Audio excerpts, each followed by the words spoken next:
Balancing nature, wealth and power. A case of PIAN UPE Wildlife Reserve.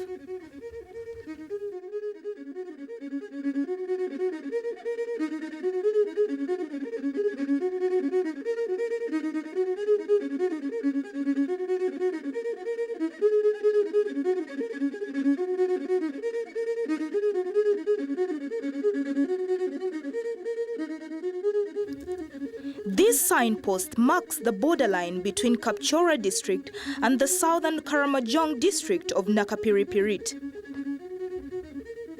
A few minutes drive across the borderline, the filming team is treated to this free, thrilling acrobatic show staged by a dozen of red-tailed monkeys, and few minutes later, the ginfolds are gracefully moving along the road to Namalu. This is PIAN UPE Wildlife Reserve, lying on the southern part of the Karamojong sub-region. The Karamojong region is a vast plain that extends from Nakapiripirit district in the south to Kidepo Valley National Park in the north. This area has for centuries been the home and grazing land of various clans of the Karamojong people. The Bokorats, the Jia, the Pokot, the Dodot, the PIAN, and the Mathenikos have for generations grazed their cattle, goats, sheep, and donkeys on these plains. PIAN UPE was gazetted as a wildlife reserve in 1962, and up to now it has the status of a wildlife reserve and forms part of the public trust resources protected under the current constitution of the Republic of Uganda. This area is important for conservation of biodiversity. In terms of landscape, this area is characterized by dramatic and spectacular mountains, and it has rich water catchment areas. PIAN UPE has evergreen grasslands and wetlands around Lake Opeta. The vegetation comprises of a mix of several species of flora. In the 1960s, this area was renowned for large numbers of fauna: the lion, the giraffe, the zebra, the leopard, and a large number of birds. PIAN UPE Wildlife Reserve is the only true wetland of Karamoja.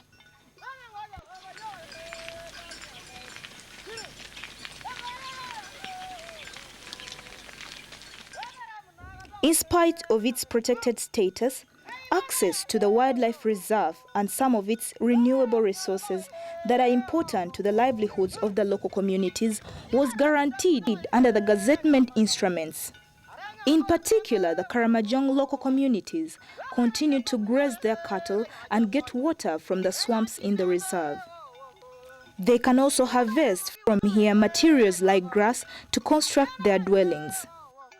Generally, the resources in the area are accessible by everyone on permission by the authority responsible for the management of the reserve, the Uganda Wildlife Authority.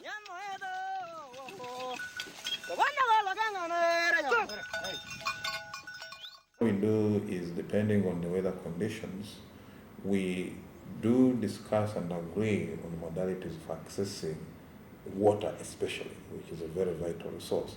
Now, this is not unique to PIAN UPE Wildlife Reserve.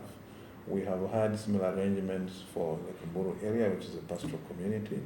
We have had similar arrangements with the Katonga Wildlife Reserve, where again we have substantial numbers of livestock. We have done the same with Samliki. So it is a management principle in partnership with the communities that we uphold. And it's only fair that communities do access some of those resources that are renewable.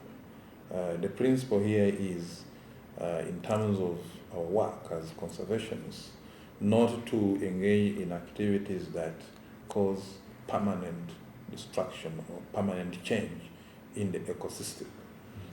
Due to the fact that the northern part of Karamoja is characterized as semi-arid, this reserve serves as a grazing area for many Karamojong pastoralists during the dry season. Remigio Achia is the chairperson of Karamoja Culture Trust, a local NGO that advocates for the promotion of development for Karamoja region. It is the only, as I can say, it's the only dry season grazing area for the Karamojong, both living around the game reserve and both the rest of the country. Every year, if I can tell you, every year about 400,000 cows and goats and sheep go to that game reserve for 6 months, from October up to March. And even then, it's the only one, but it's not even adequate. It's the only savior for these people. For 6 months every year, and 400,000 animals go to that game reserve for grazing. In the 1964 act that established this game reserve, there was provision for people to graze in it. It's the only dry season grazing area. Over the last decade, the government of Uganda has adopted a consistent pattern of considering protected areas as land available for private appropriation, especially when dealing with foreign private investments, as it was the case of Namamve Forest Reserve and Butamira Forest. Butamira was a forest reserve in my county, and but in the year 2000, the Madivani group who grows sugar in this country wanted that land to be turned into sugar plantation. When I became member of parliament in 2001, I saw that this was extremely dangerous to the people of Tamira, because the ordinary peasants had been encouraged to start growing trees. And so they had started learning about farming, forest farming. And they had also worked in groups. So there was a spirit which had developed, which was cooperative farming in trees, or forest farming based on community work. And I saw a lot of this as being good. But when the Madivani group insisted, so we put up very serious arguments in parliament, pro and those against us, and the government naturally defeated us. But in spirit, I was happy that even some members of parliament from Karamoja region voted with us in this matter.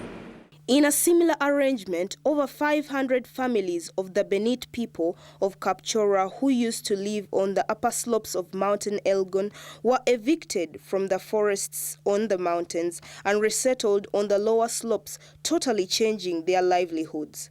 Honorable Gertrude Kulanyi is the woman MP Kapchora district.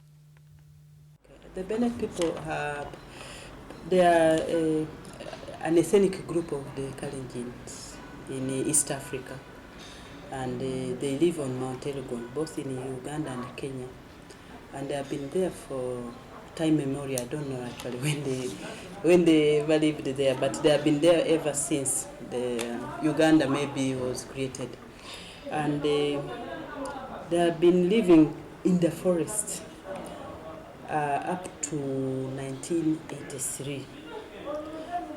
Their coexistence with nature was really superb, I would say, because by then they were just using, let's say, the bamboos for making baskets, and these baskets were to cater for mats, sort of dishes for food, and then they also used to have some animals, cows. You know, on Mount Elgon, there is a moorland where they usually graze only. You can graze, animals can graze there. And then their main food was the Irish potatoes, and that was their livelihood.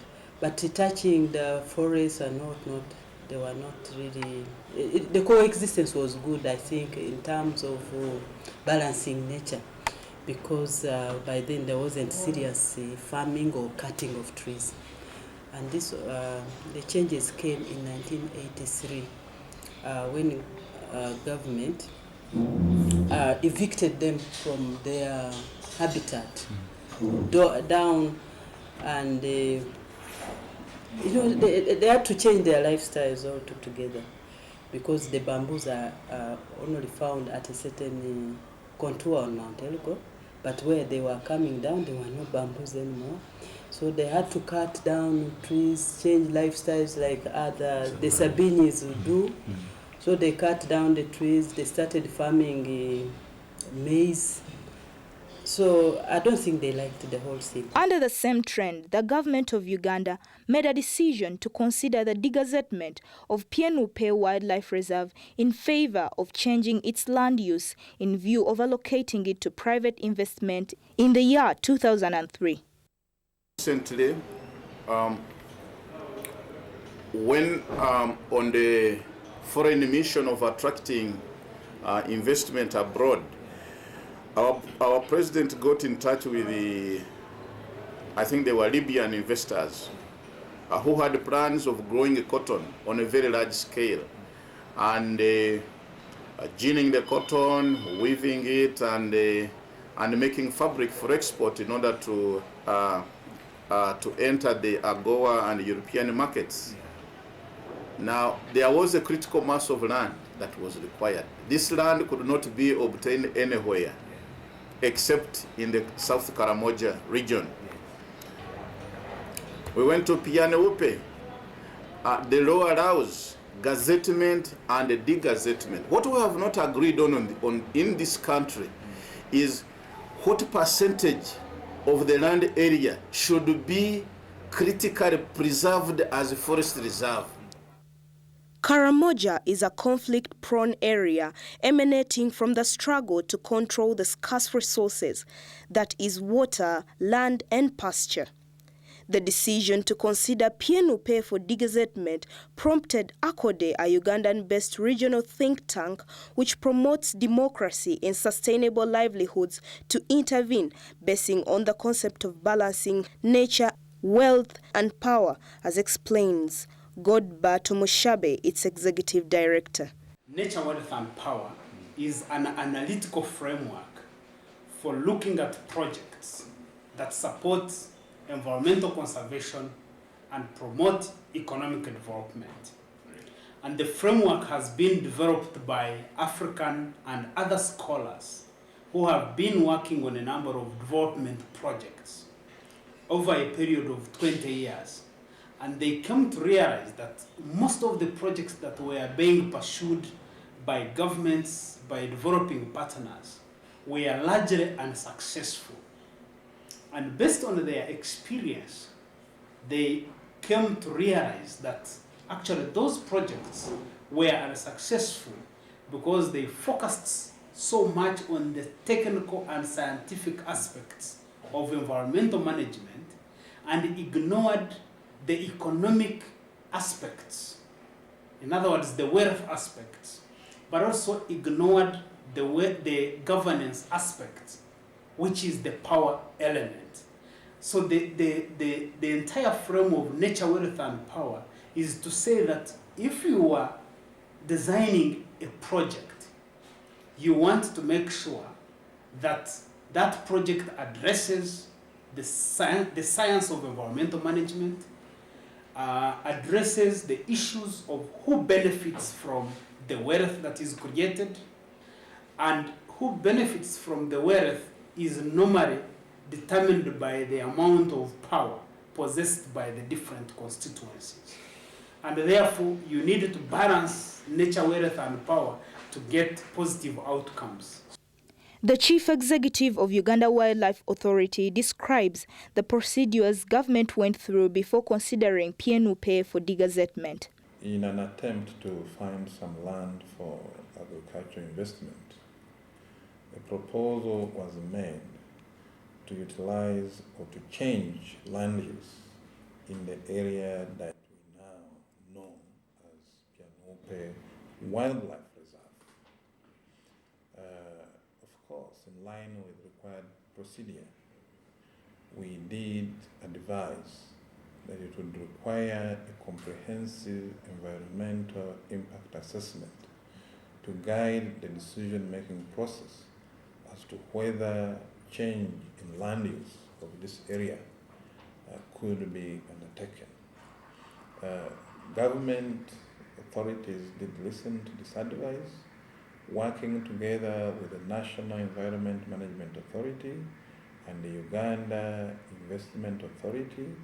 We commissioned an environmental impact study team that undertook comprehensive data collection in respect to the ecological importance of the area, in respect to the socioeconomic relationships of the people living in the area, in respect to the physical features in the area, and the proposed development.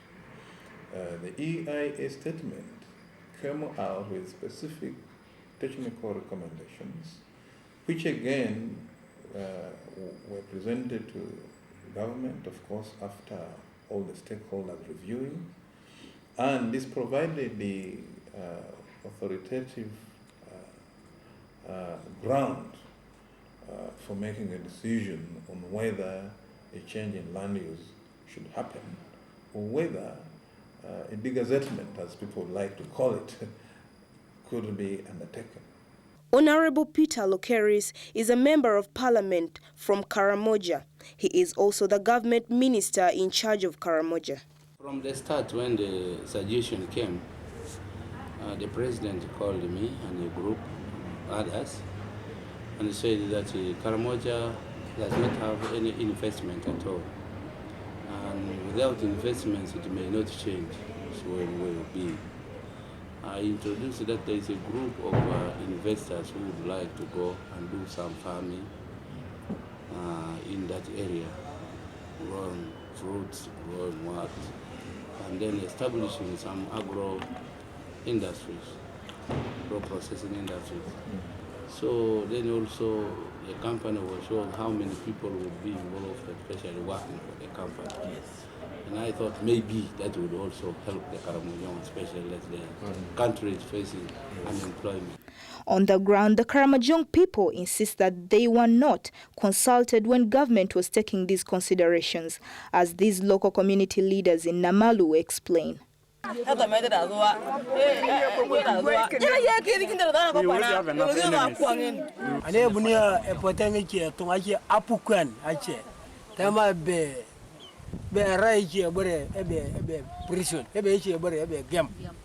So when another government came in, they came and divided the land and said that part of the land here is for the game, part of the land here is for the prisons.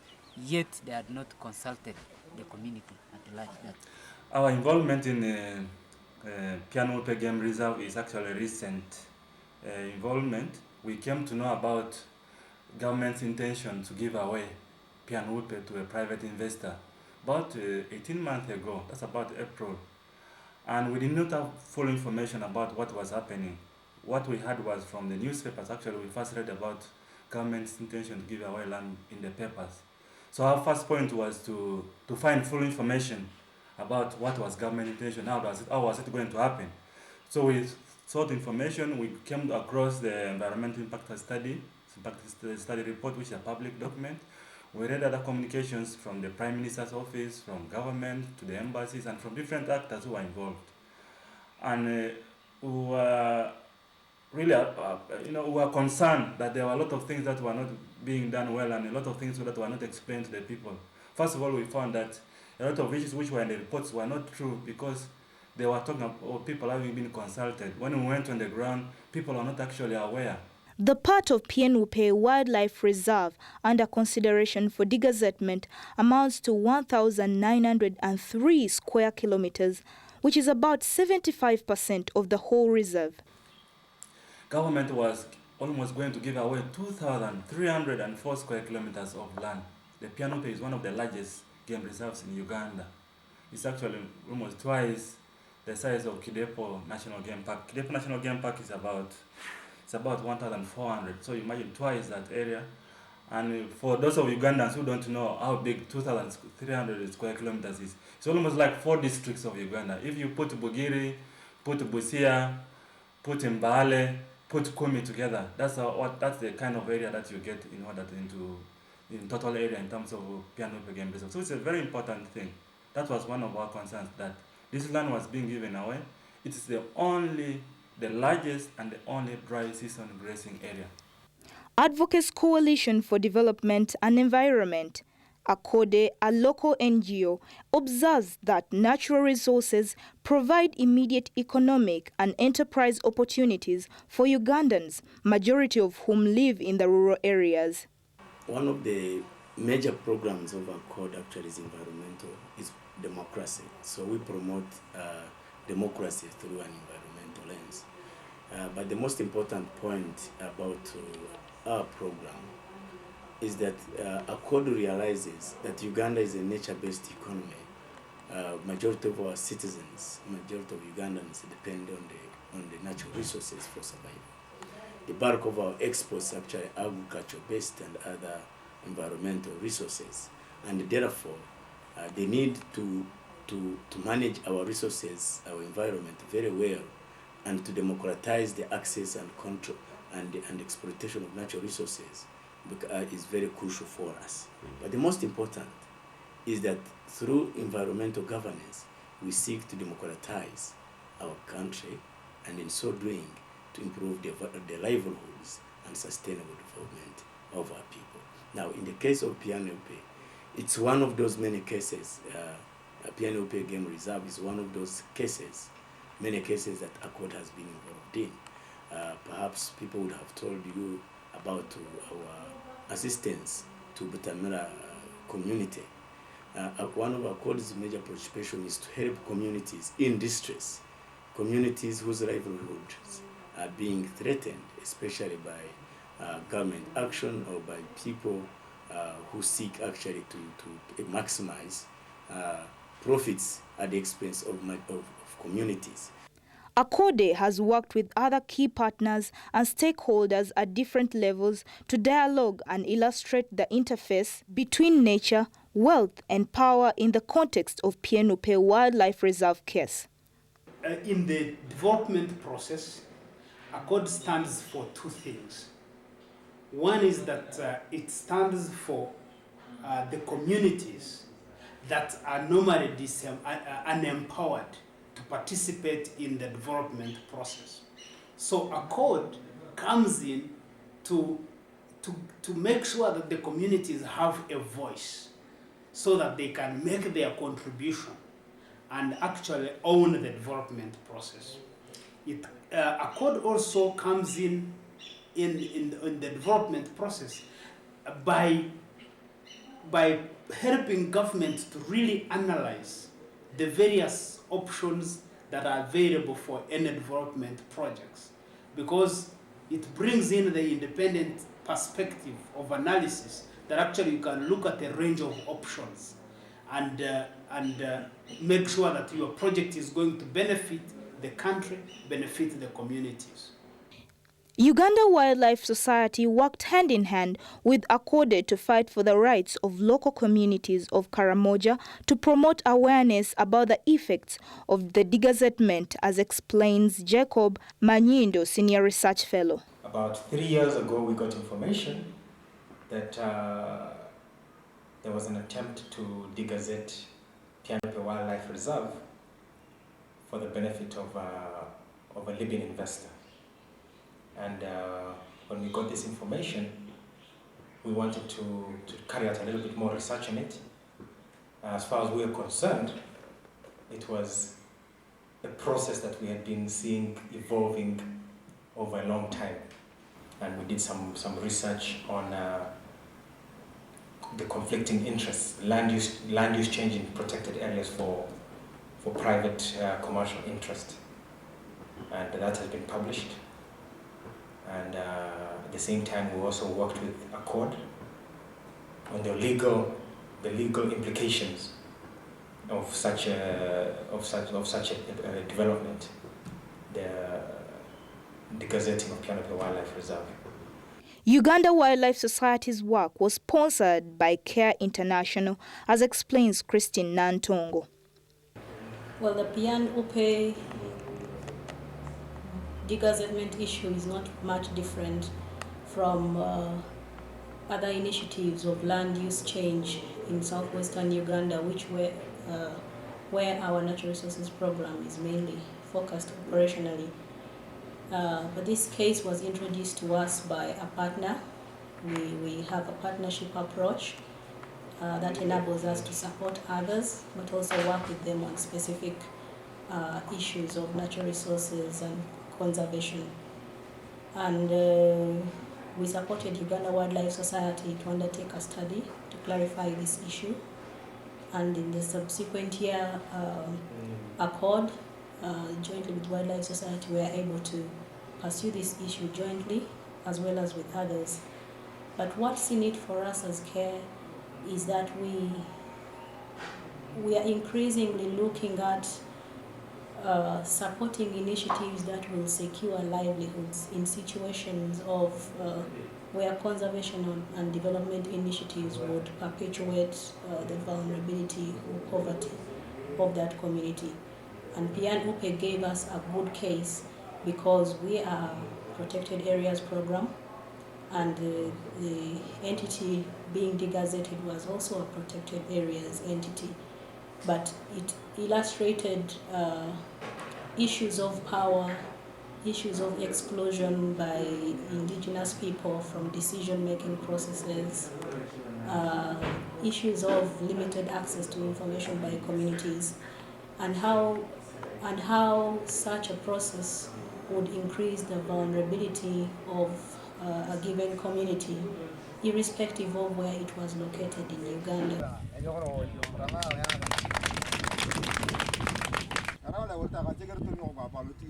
The Karamoja Culture Trust, with assistance from ACODE, carried out a lot of sensitization of the local communities and held several meetings with the communities and local leaders.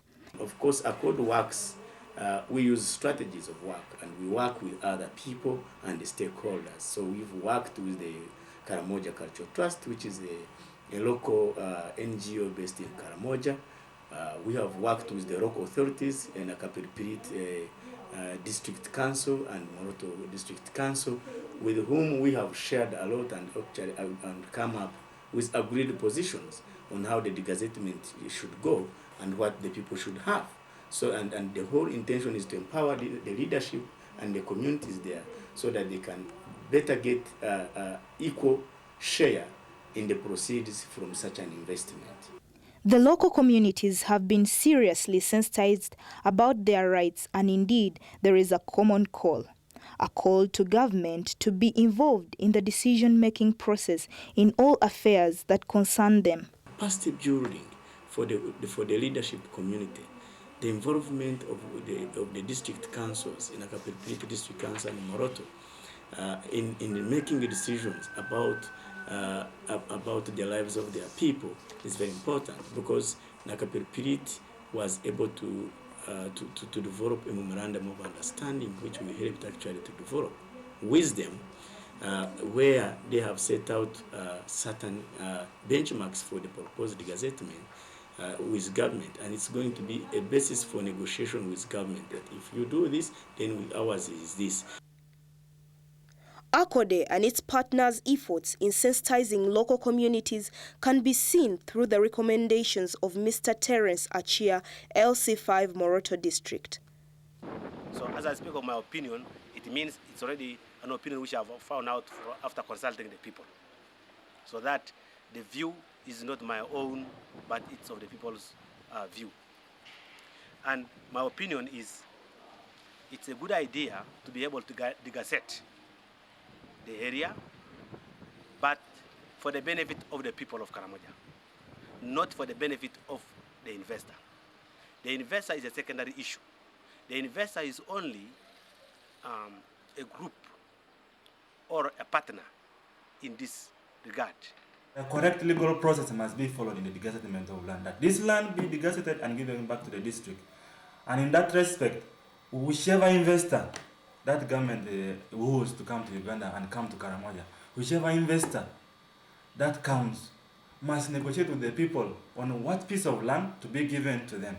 ACODE's focus on PIAN UPE Wildlife Reserve as one of the research and advocacy activities was influenced by the desire for generating information, awareness raising, and creating a mechanism for improving policy making that puts the poor at the center.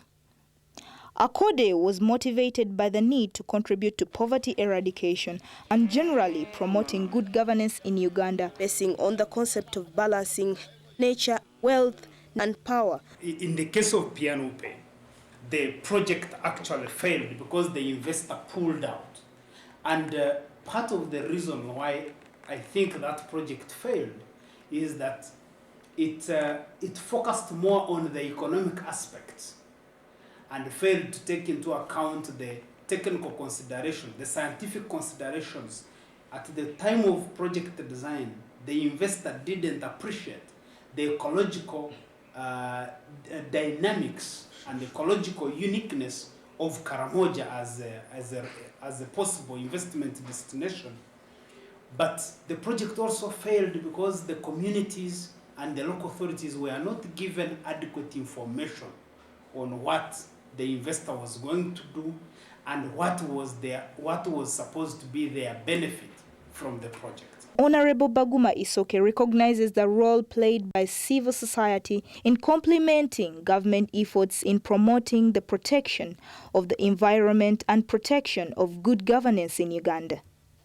Somebody must be there to blow the whistle that something is going wrong, and then you check step and you check what is happening, where have I gone wrong, how could I otherwise achieve what I want to achieve by not stepping or destroying this or the other.